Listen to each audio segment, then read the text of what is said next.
Well, hey, it's Zoe, and I'm here with Alvaro Ramos.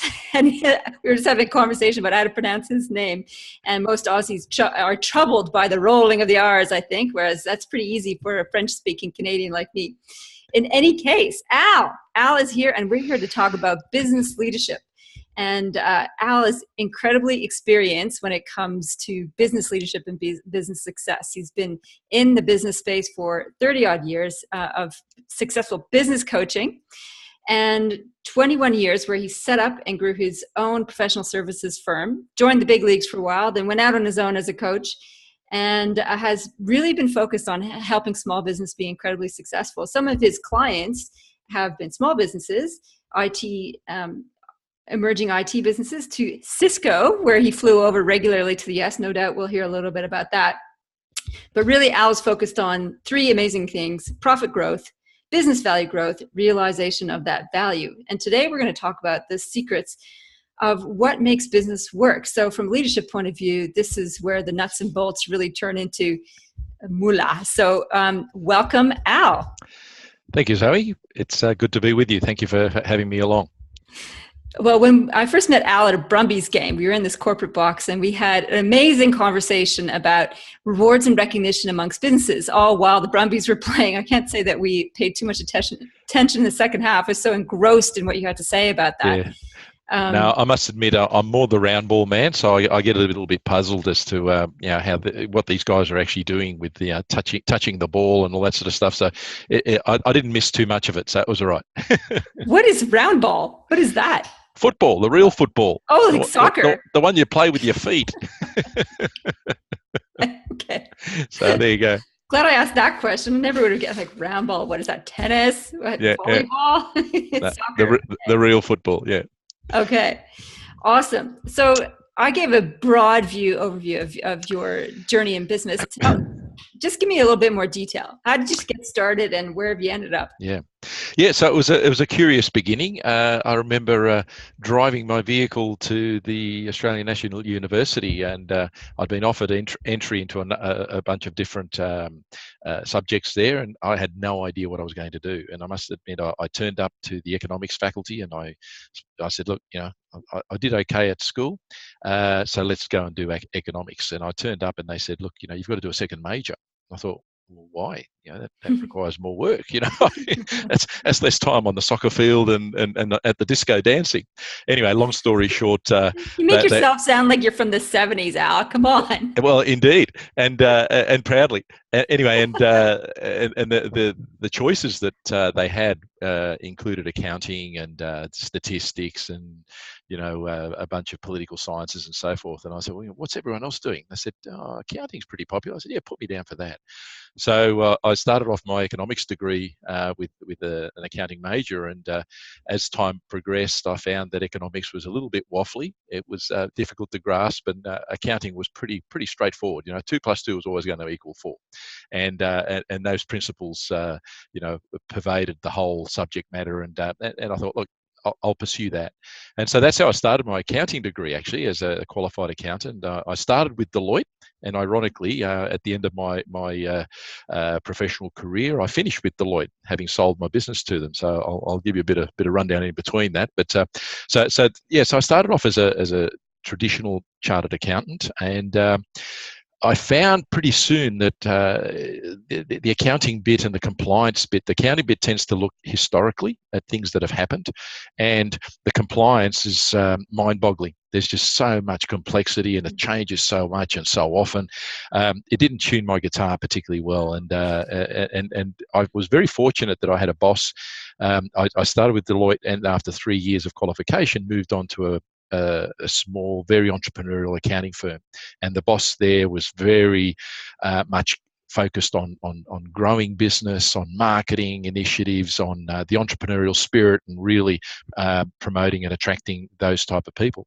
And so he put me on as his special projects man, he called me, and gave me an opportunity, and that really opened up my eyes to where I could take my career within the accounting realms. Much more around helping businesses grow, performance management, improve the profitability, develop the strategy of what direction they should take things in, and so forth. So that was the beginnings. And then back in those days, there wasn't an awful lot of formal areas you could turn to actually learn the techniques, the resources, the tools, the processes of business strategy and performance management advice, certainly from what I could find.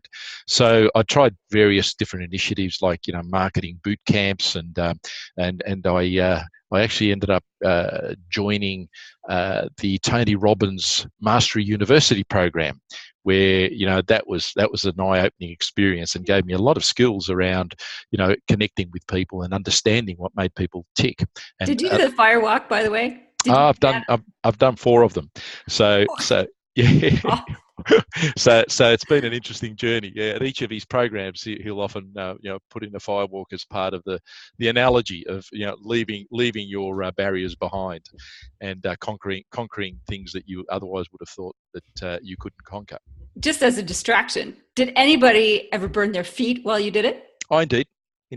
Yeah, they Really? had medics there, and people with hoses at the end of the firewalk, and yeah. Look, effectively, what he does, he gets you into a pattern of thought and a pattern of performance where it seems to go beyond the mere physical.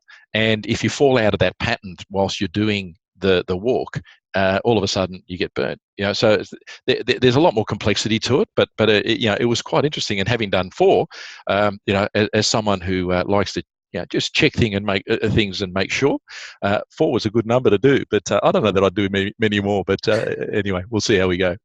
Yeah, so basically that gave me some interesting skills in the area of what makes people tick, and I also found another tool called the instinctive drives, which is a personality profiling tool, and it gives you insights as to what is the recipe that brings the best of you to the table, whether it be, because a number of these personality programs tend to look at you in a role at a particular point in time, whereas the ID looks at you as a person coming to a relationship, coming to a job, coming to a sport, coming to friendships. So it's more about the individual you rather than the role that you or any of the roles that you play.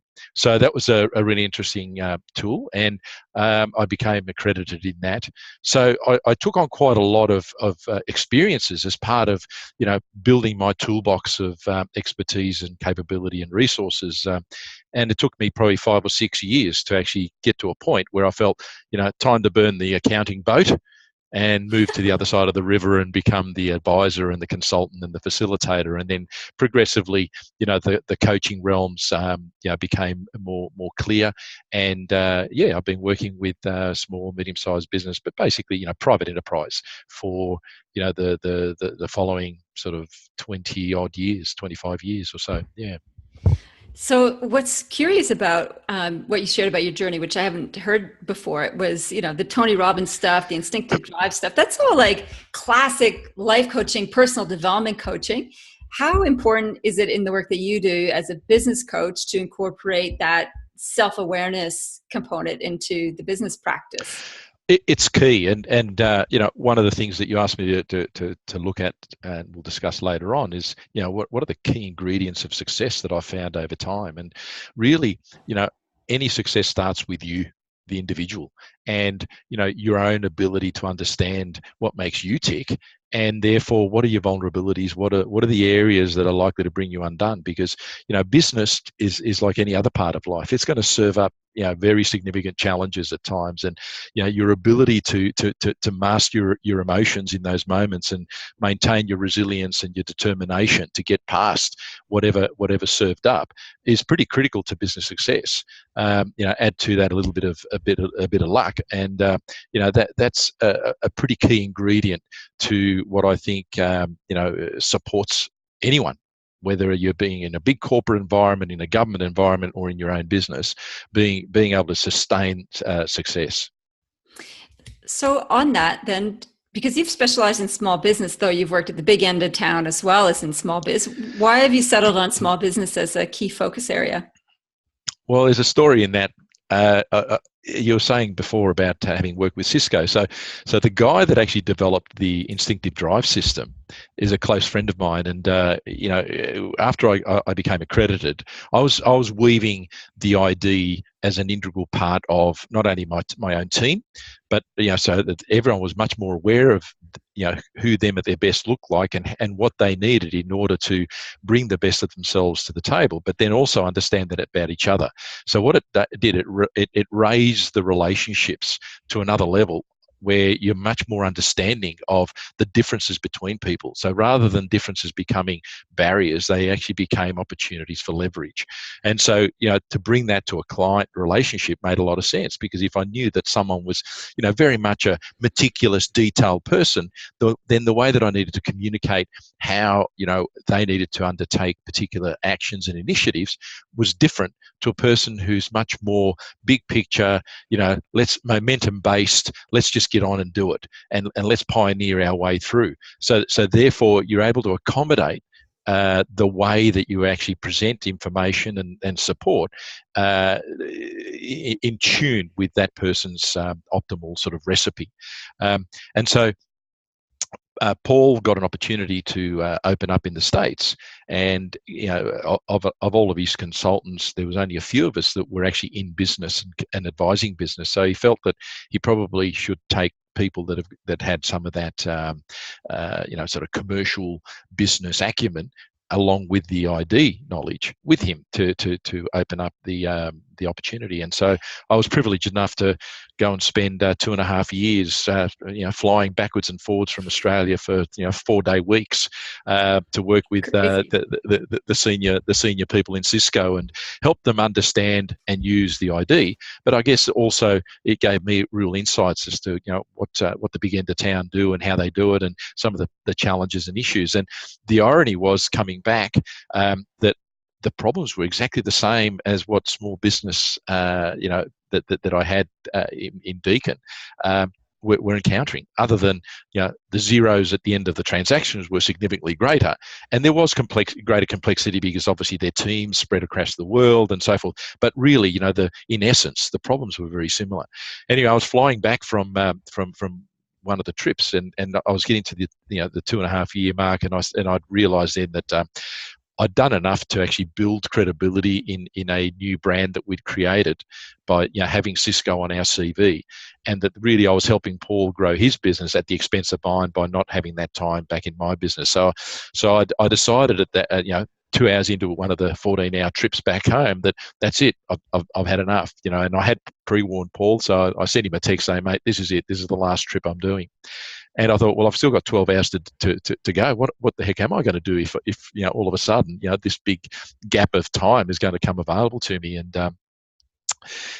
I guess I'm a big believer that success leaves clues. So I was able to reflect back in my career and things that I particularly enjoyed, and looking at some of the small business people that even today I'm still dealing with, that I met back in the 80s, and their business was nothing more than a blank sheet of paper, where they walked into my office and said, Al, we want to set up a consulting business, or we want to set up a restaurant, or we want to set up a building construction business.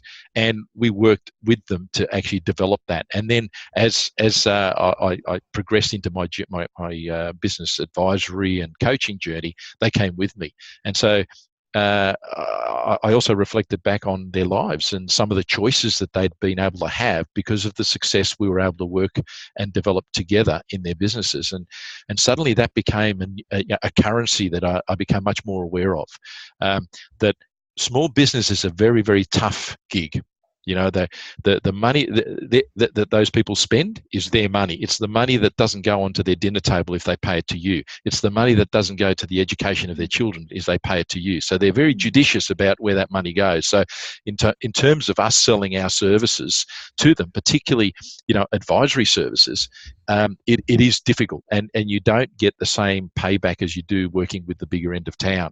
But I must admit, the extra currency of having a real effect and impact on not only the business of these people, but more importantly, their lives and their families, Mm. you know, and seeing that they could send their kids to better quality schools, seeing that they could have, you know, go off and acquire homes down the coast, and other choices that they had because they were successful in business, and that, you know, they appreciated and valued the support I'd been giving them on that journey. So, you know, a lot of them have stuck with me for, you know, 21 years was my longest coaching relationship until after Wow. after he sold his business, you know. So can you imagine, you know, that journey of you know, that you go through all the peaks and all the troughs and all the challenges that are involved in that business. So it's like you own a piece of that business. So it's very, very rewarding. That is a rewarding. That's a really long-term coaching relationship. That's amazing. Yeah, yeah. So in all your experience then, like you've seen many different businesses, big and small, what do you think is, well, if we can get as the secret of success, if you like, everybody's looking for that, you know, what is the recipe that people can apply to their own businesses to make things successful? So, look, I don't profess I've got that secret. Otherwise, I probably would be sitting on the Riviera on my new boat. But the reality is that my experience has identified 5 key ingredients, 5 critical success factors, as I call them. And the first one is get you right. And I'll explain that in a moment. The second one is know and deliver your difference. Yep. The third is tune the radar, preparedness versus prediction. The fourth is people are your drivers. And the fifth is build and extract value. So let me explain a little bit more deeply. So yeah, that's good. Get you right. So get you right is where I think everyone needs to stop, reflect, look in the mirror. And, you know, the first bit is, you know, staying empowered. You really do need to, you know, maintain emotional resilience and motivation. I mentioned it earlier on. You know, and you need to work out what that means for you. You know, whether it be, you know, having a regular, you know, sort of gym program, whether it be, you know, and this could be either or and, you know, having a group of people, really positive people that you can turn to and that can provide you, you know, the support required when in good and bad times. You know, whether it be going off and doing yoga, where, so each person has different things, and you need to know that. You need to know what your recipe or your formula is for being able to build your that capability of emotional mastery, because, you know, that's one of your biggest vulnerabilities as business progresses. You know, one of the things I highly recommend is go and do the Tony Robbins courses. You know, he is amazing at being able to take complex psychology and sociology issues and be able to convert them into, you know, readily understandable and palatable techniques, tools, and processes.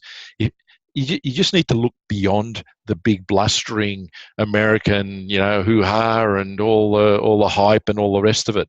There's real substance in his techniques and in his processes. And so, you know, and if that doesn't work for you, there's a multiplicity of other resources available. So, you know, get that emotional, you know, sort of vulnerability under control is one thing.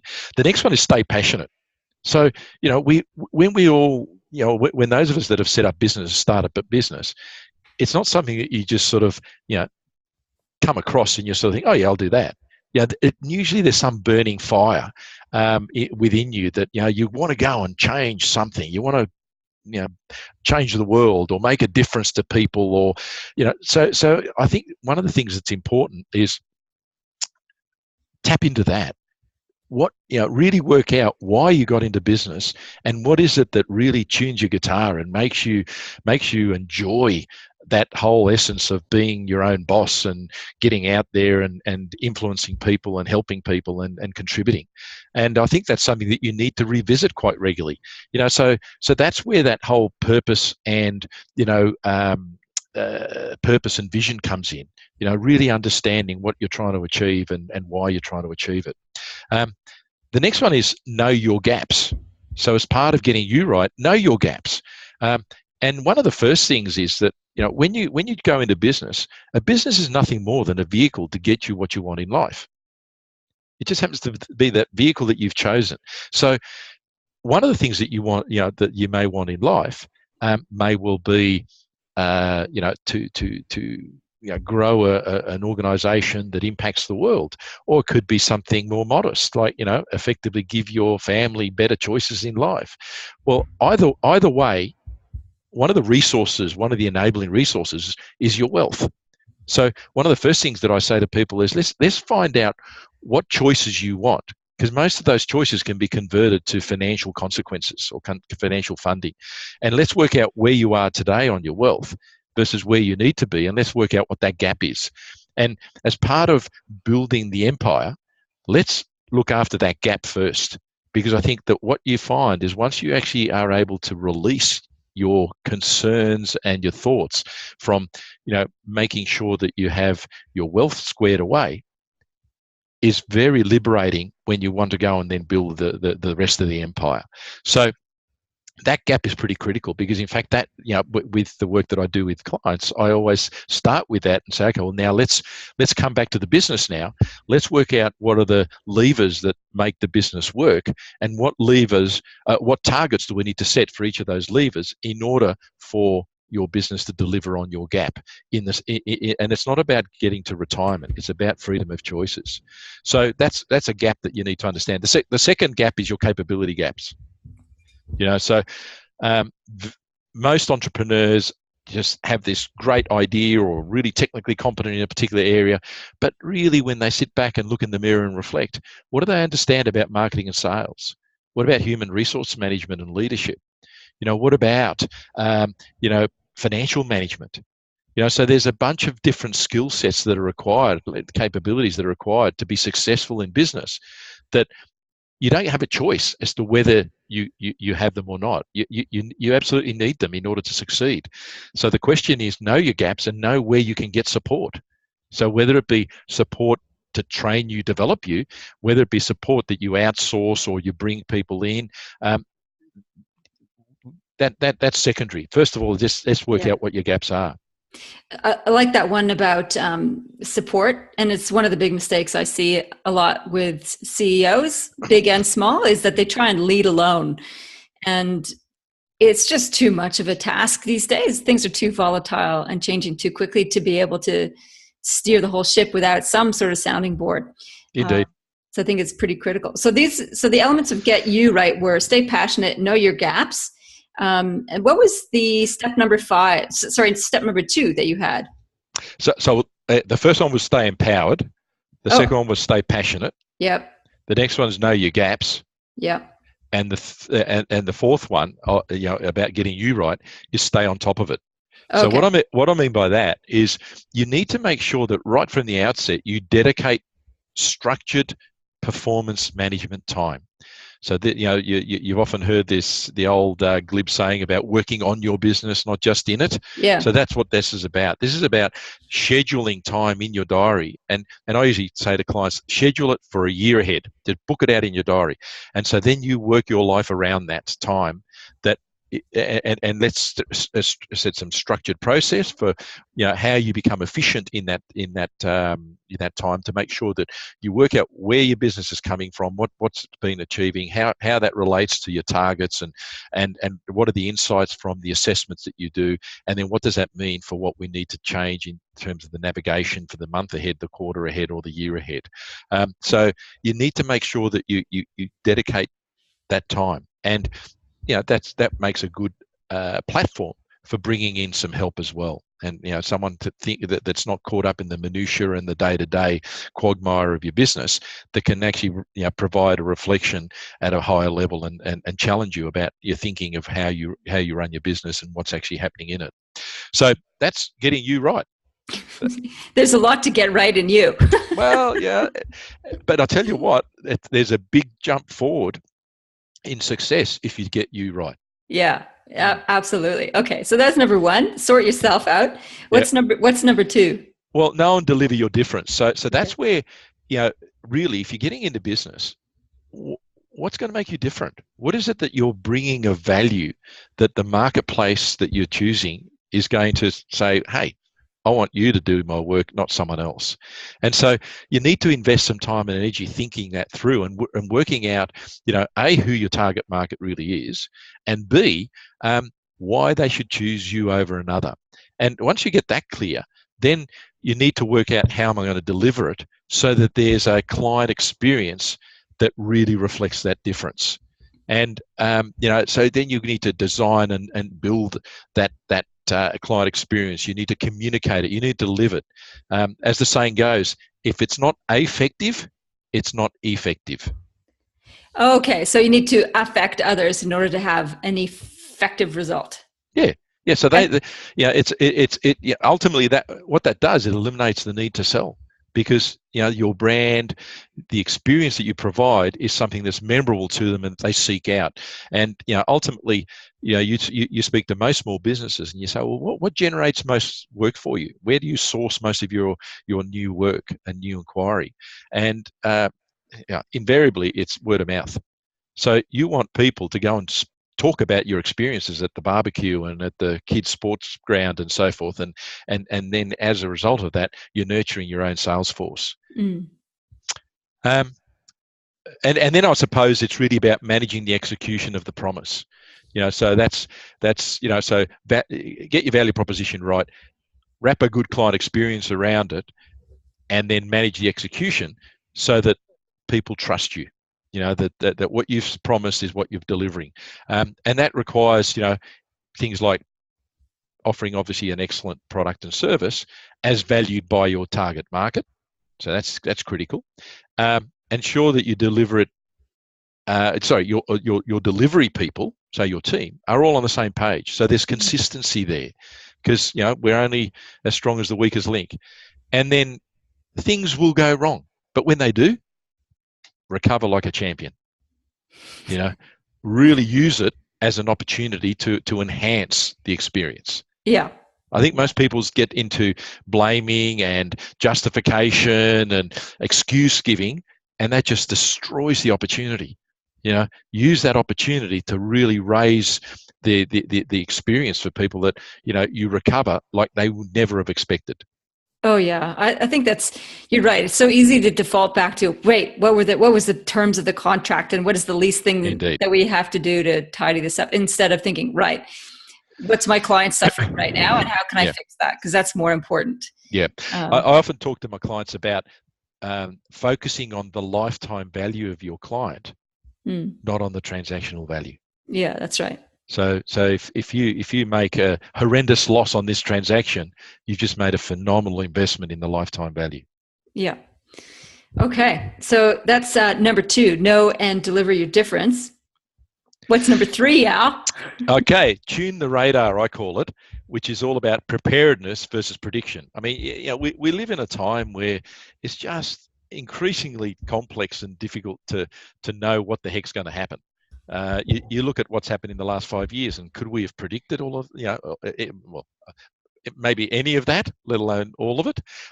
And I think it's only going to get more complicated and more difficult. And the whole sense of uncertainty is the new certainty and all that sort of stuff. So I think that the important thing is to really focus on what you know, and then have an ability to be nimble in being able to recalibrate your navigational directions and so forth.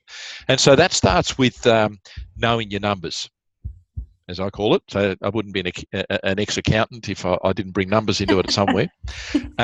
And I suppose it's not only knowing the numbers, but the story they tell. And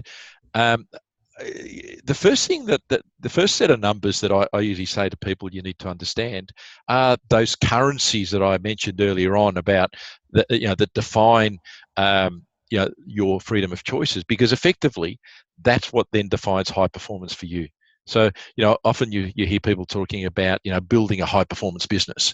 Well, what does high performance mean? Well, in context of the business owner, it's about giving you those choices that ultimately you really seek as part of jumping aboard of this vehicle that you've chosen, which is called your business.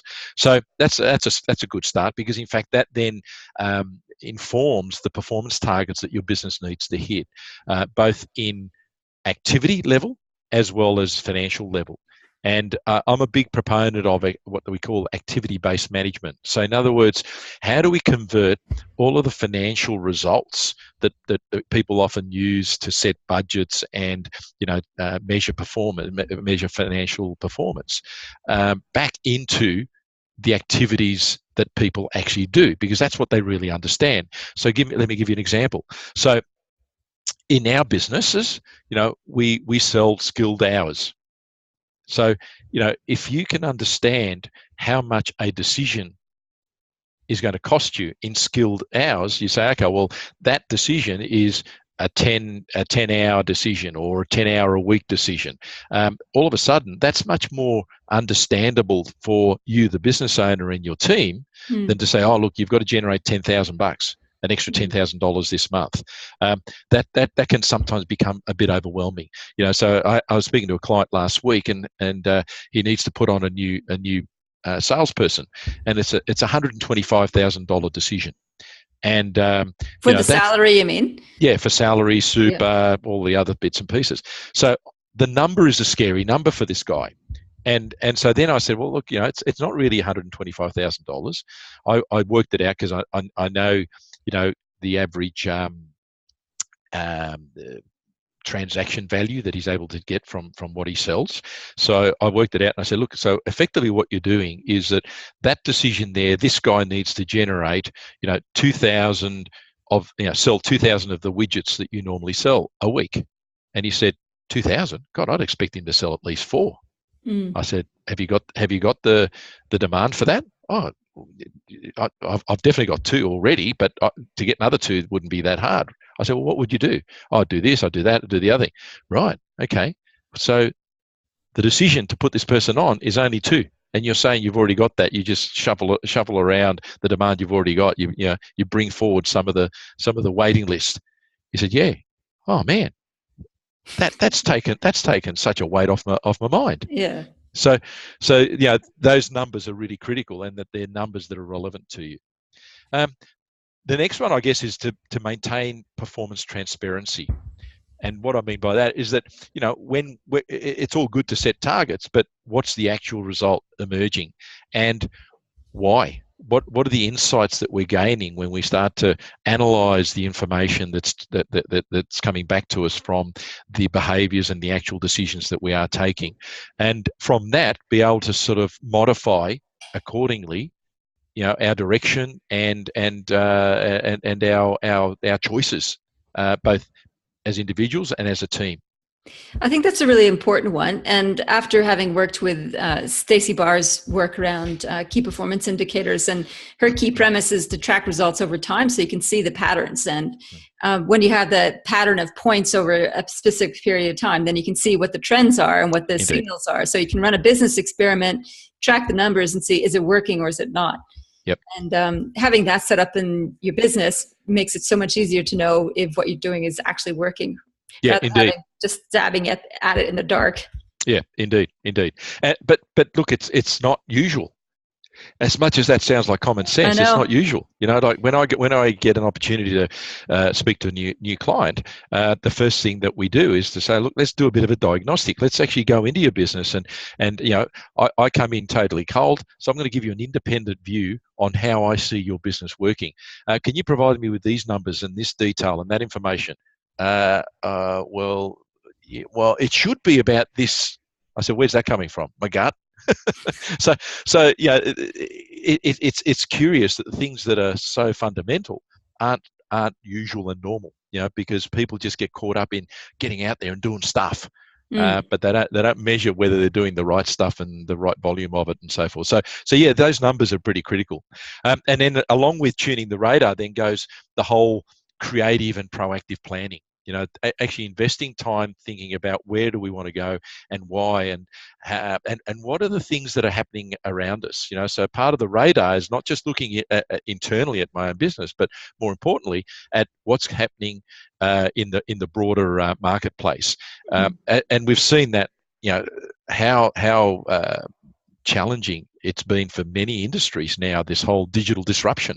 I remember when I was at Deloitte, we did a study on digital disruption, and it was enormously scary to see, how quickly industries are going to be, or have been, and are going to continue to be impacted and transformation forced upon them. So you need to be aware of these things, particularly as a small business, and be able to then have options for navigating around it, because you're not going to stop it. So therefore, let's see what we can do about this event emerging. So looking at scenario planning, being able to tap into your industry body and organizations that they use in order to do some economic research and other research that's going on. You need to keep your ears glued to the external marketplace and how that's impacting on not only your business but also your customers, because they will change.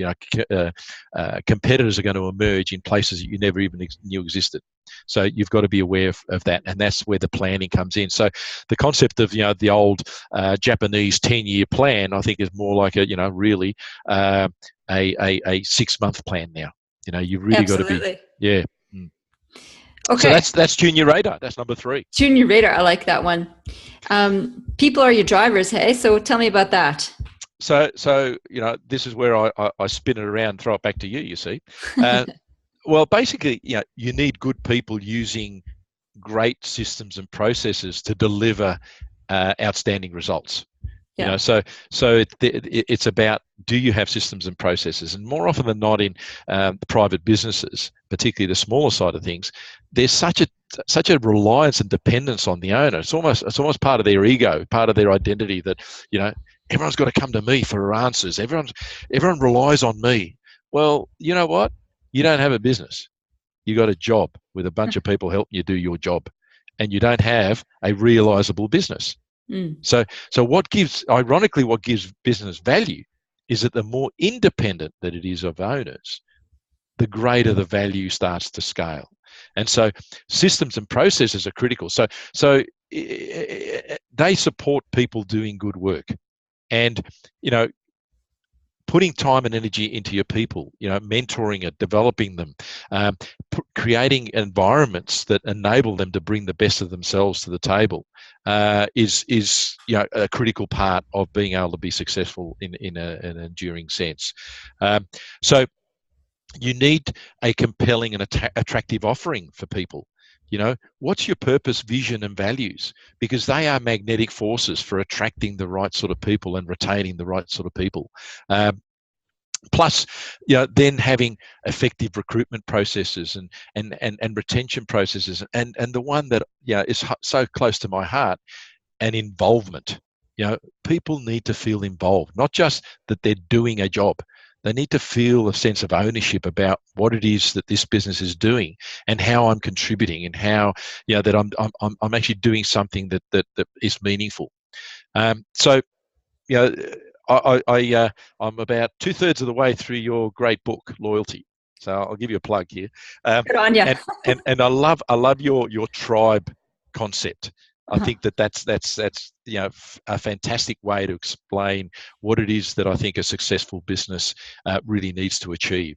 Is that sense that people feel belonging there, and they feel that they're important, and that they're contributing and making a difference, and that the whole business is actually doing something that's making a difference. So I certainly commend your book to your listeners. Thanks. Yeah, I think that sense of belonging it's a huge human need, not only just a business Indeed. need. And I think businesses are modern day tribes, if you like. And so when we have that sense of home and sense of community in the place where we work, we're more likely to do really good work there. So it increases commitment and contribution. And I think it's up to the business owner to foster that and to treat everybody in their business world as a member of that community that they have stewardship for. In fact, I'll touch on that later, because I think you wanted me to maybe run through very briefly the team incentive and engagement program that I think we were talking at the Brumbies about. So I won't dwell on this one much further. Okay. I'll wrap it into that other one. Okay. So the final sort of critical success factor I guess have seen to be a powerful winning strategy is build and extract value. So along the way, you've got to make sure that you are cognizant of what builds value in your business, and I usually say, start with the end in mind. Let's set a date by which you're going to sell your business. It may well be that you are the buyer of your own business, that you want to keep going, that you've enjoyed it so much and you want to keep going and take it to another level. But putting a date is a fantastic way of being able to say, well, now let's work backwards and see what it is that we need to change about the business model and the business processes and the business methodology and decision making and all the other ingredients that go towards making this business successful, so that on that date we can achieve the desired outcome. And so then on top of that, you then need to look at, well, who would buy this? Because in some regards, we've got to be cognizant of what they would attribute value to. And that helps us be able to backwash the value ingredients and criteria that we build into our model, so that on the date of sale, it's attractive to the people that we think that would be likely buyers for us.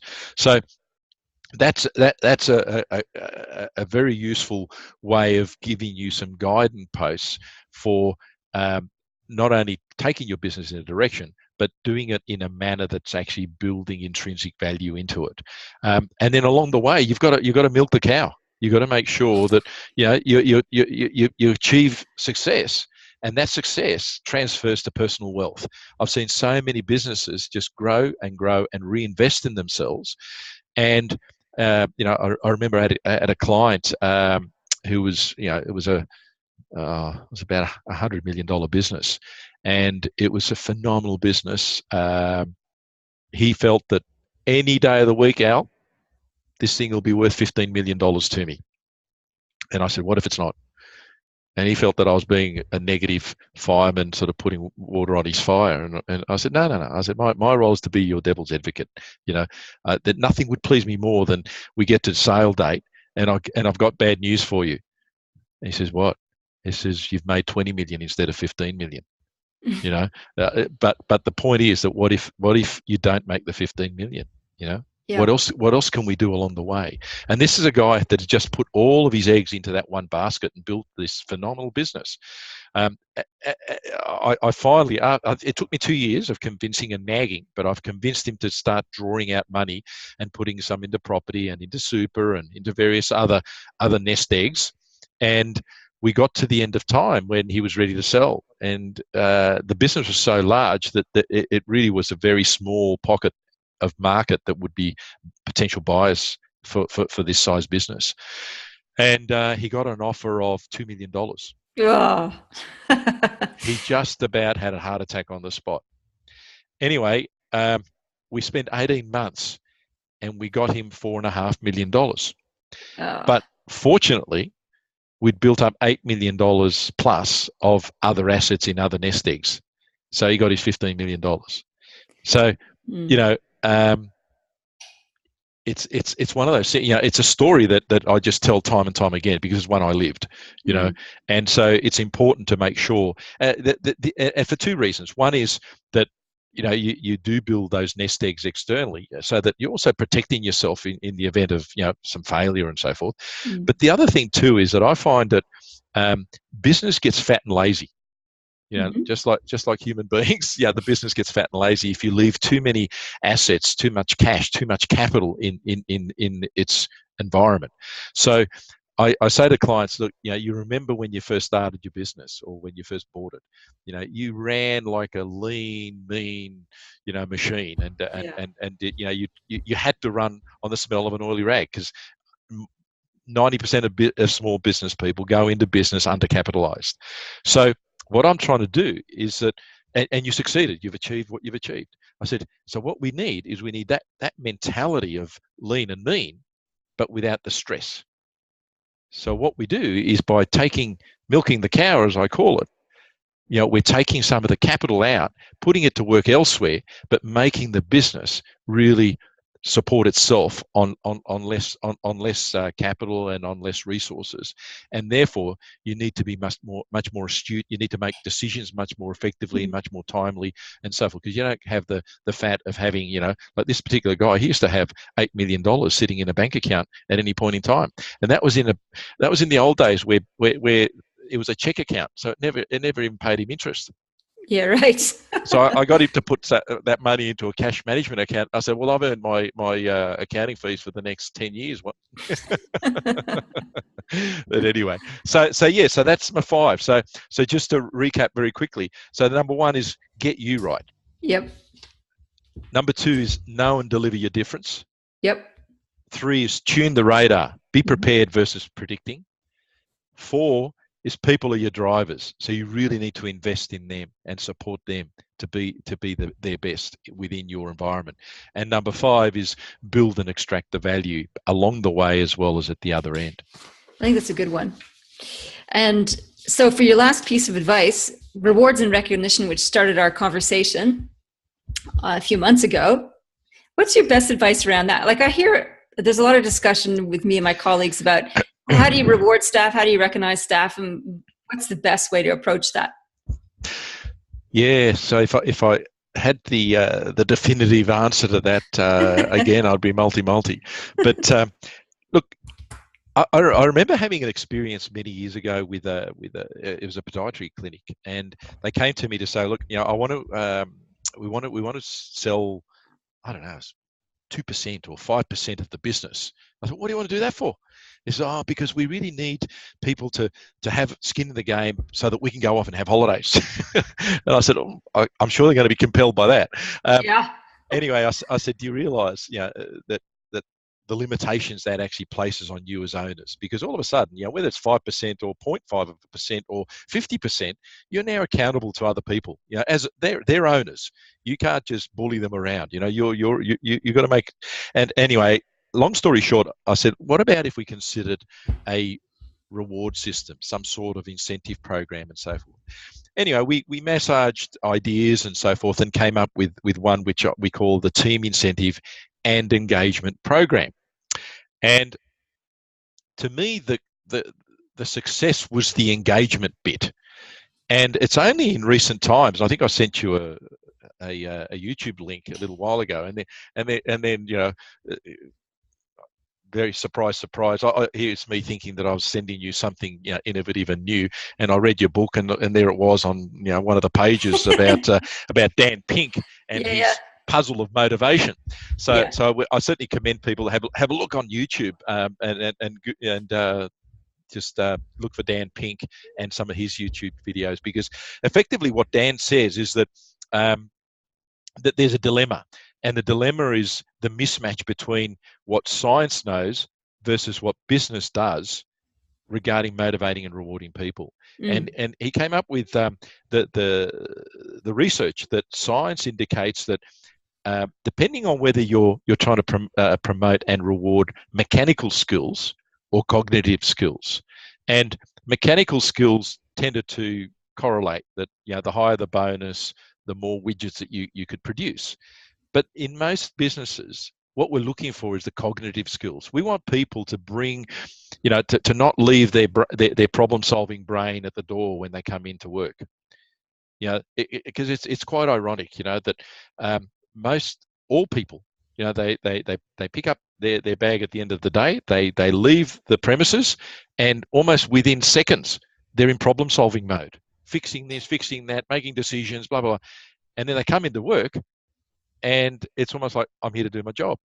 But hang on, what about all these problems that there are around the place? Oh no, my responsibility is to put them in a little wheelbarrow, take them to the boss's door, and just empty my wheelbarrow at the boss's door. Why? Why do we create environments like that?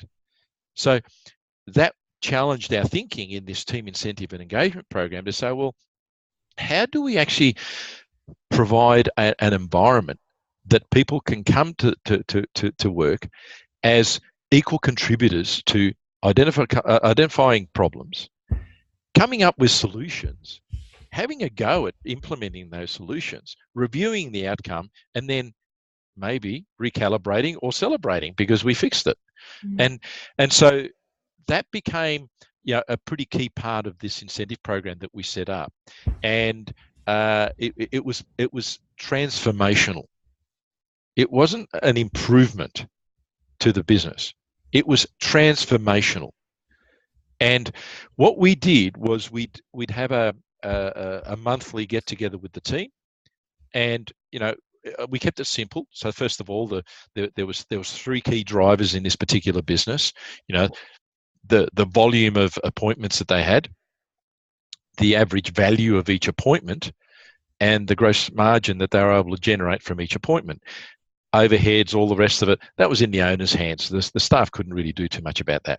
So we just focused on what they could control or have an influence over. Mm. And so we then would measure, we've got a target there. How'd we go? We succeeded. Fantastic. Okay, you four in the corner there. Here's a tool that is a really good tool for assessing the componentry of success. Why don't you guys use that and see what you come up with? Let's find out what we did well, because what we want to do is we want to make sure that we lock that in and consolidate that and build off that.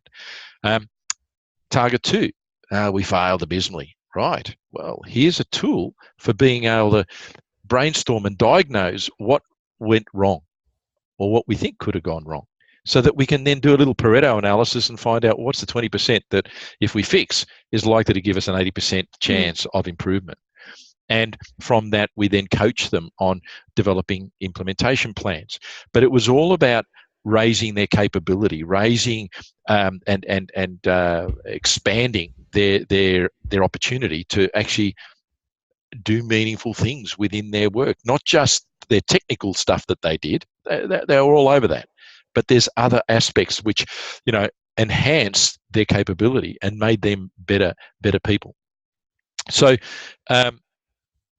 the interesting thing that science found in the Dan Pink video was that there were three key components to true motivation. One was autonomy, in other words, self-direction and ownership. So we stumbled across that. We said to these guys, look, what we want you to do is actually work as buddies, and here's all you need to do is put a plan of attack to us. Here's the issue, here's how the impact, and here's how we can improve it, and here's some actions that we need. We need some investment, or it could be time and resources, or it could be just time. And the leaders, and this is part of the coaching that I had to do with the leaders, was that they had to let a few go through to the keeper, because sometimes they could see that, no, that's not going to work. I said, well, maybe you need to sort of ask some questions and get them thinking, and then see what happens. And we did. We obviously they weren't sort of things that could have brought us undone. But by the same token, there was instances where things did cost the organisation. But we saw that as an investment, because then we'd go back and we'd review, what did we learn from that, and what could we do next time. And so the team became better and better problem solvers, but they also became more unified, because they were working together to find solutions. They really started to recognize that no one of them was better than any of the others, that all of us together were much better than anyone could be. And it was interesting when performance became an issue for one of the team members, and we had to have a discussion around how we're going to deal with that. Now, interestingly enough, the team member didn't turn up to one of the meetings, and so it was all slather. And so I had to facilitate some discussion around, so whose responsibility is this? Is it the owners, or is it all of us? Because it's having an impact on all of us. And so, we then explored how we could identify the gap in this person's capability. And then we found someone else that was really good at that particular process or skill. And we said, well, what about doing some buddy work? I'd love to. And so what happened was we set up some buddying processes, and so the team was helping each other to become successful, and we were using the stars to bring the other guys up, not to actually separate out and become the unicorns. So it was quite an amazing thing. I mean, that said, the biggest challenge of this whole process was for the leaders, because it forced them to step up. They had to let go, they had to trust. They had to coach and mentor, and so all of those are new skills that they had to develop and garner. So it was a very rich initiative that many years later I found out why it worked. when I Pink saw told you. Dan Pink's video. So he was talking about autonomy. The next one was mastery, which is all about the capability development, Yeah. and the last one is purpose, doing things that matter. And Yeah. look, Zoe, I remember clearly that going into one of the meetings, and before we actually started, we just have a bit of a chin wag, and one of the staff members goes, "Al, come here, come with me, and she dragged me out to reception, and there was it was a lolly jar, and I says, "See that? That was my idea. That was my idea. I came up with that idea at such and such, and la la la. Oh And no, you should see. my And you connection should. has gone funny. Hello. Oh, Can there you hear me? go. Yeah. You just went warbly for a little bit. You got excited about the jelly beans. Yeah, exactly. It was probably the passion of the of the sweetener. Anyway, so this young lady was all excited because not only that it was her idea, but the amount of comment, the amount of gratitude from patients when they came in, and surprised that they had this, the Jaffas, and she used to mix it up and put minties in occasionally, and it was something that really gave an experience to the customers coming in, and she felt responsible in owning that, and for her, all the plaudits were coming back to her, but that I came up with this idea. So it's interesting when we look at rewarding people. Rewards takes different currencies.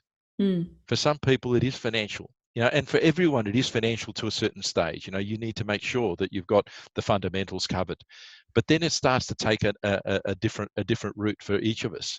And for that young lady, the fact that she was listened to, that she was supported in the implementation, and not only that, but the customers loved it. It was almost like, oh mate, it doesn't get any better than this. How good is this place? So she was critical and important to the success of that business, and they celebrated those things, and retained their team for a long period of time. Al, I think that's a great story about not diffused, but shared leadership, when you can get the team engaged and looking at the system of a business and how they can all contribute to that.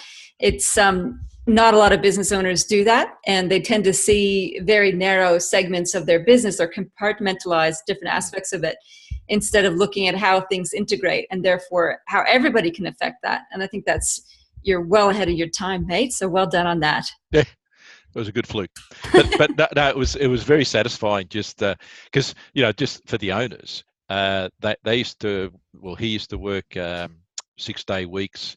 They'd take 4 weeks a year, if 2 weeks here, 2 weeks there, and within 18 months the business was made. So he was working 3.5 days a week. They were taking something like 12 weeks off a year, and the business was 30-something% more profitable. Now that's a good outcome, just from learning how to trust and empower and coach and mentor your staff. Love Indeed. it. Al, Indeed. Thank you so much. You've been a wealth of information, and I loved all your stories. I think I'm quite inspired to knuckle down on some of the things that I don't have quite in place in my own practice. And thank you so much for being here to share your wisdom. My pleasure. Thank you for having me, Zoe. You're welcome. Have a good day.